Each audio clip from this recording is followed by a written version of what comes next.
Avant de commencer, je vous rappelle que vous pouvez vous abonner et activer la petite cloche pour ne pas manquer les prochaines découvertes. Et si vous voulez soutenir la chaîne, n'hésitez pas à aller voir ma page Tipeee pour faire un don. Merci à tous. Maintenant, votre vidéo.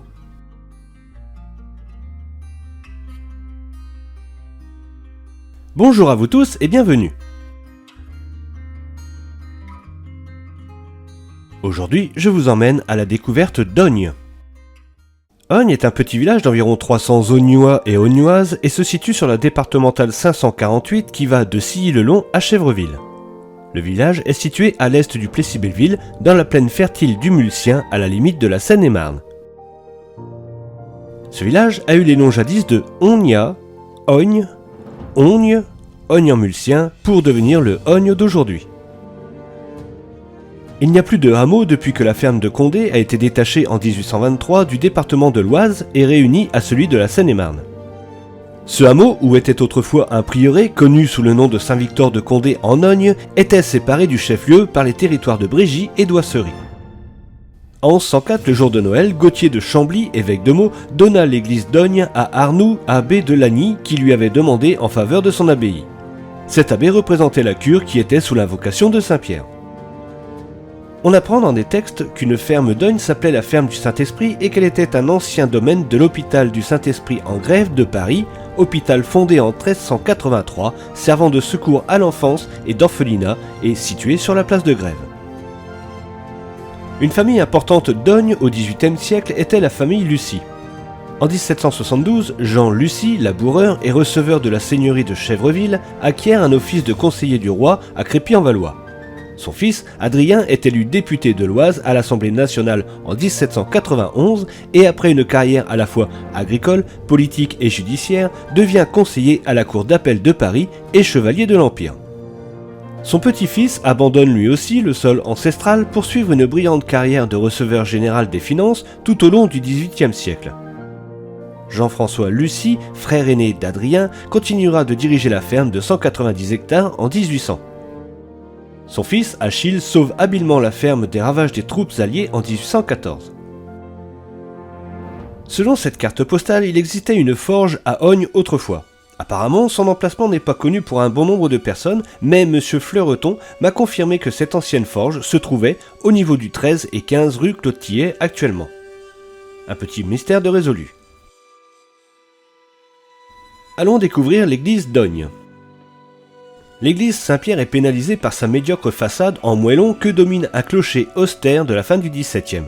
Cette église n'en reste pas moins un édifice intéressant, représentatif des reconstructions qui ont suivi la guerre de 100 ans aux effets particulièrement dévastateurs dans la région.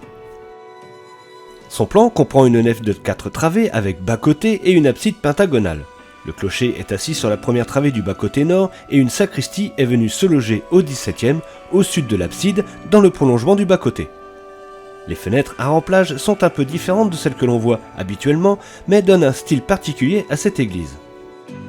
Les fenêtres de l'abside, elles, sont de simples lancettes, mais au remplage intéressant aussi. Une tourelle d'escalier se trouve au nord de cette même abside.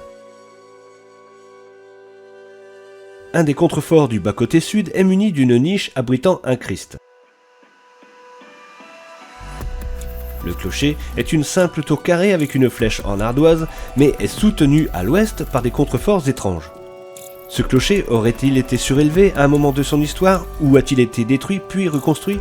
En tout cas, ces contreforts sont vraiment étranges. La façade, elle, est agrémentée d'un portail en anse de panier protégé par un petit porche et surmonté d'une très grande rosace au contour lui aussi assez étrange.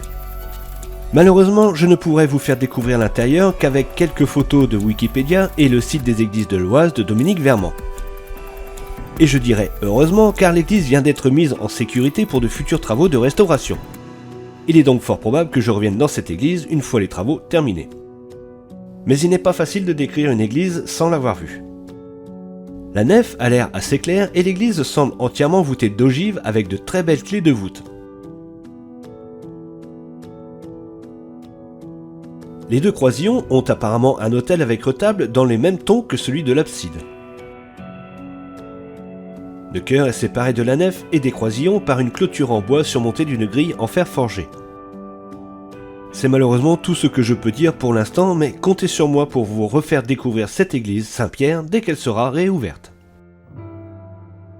Retournons dans les rues du village. Le monument aux morts se trouve devant l'église. À côté de la mairie, on peut encore voir sur une façade une peinture d'un ancien café.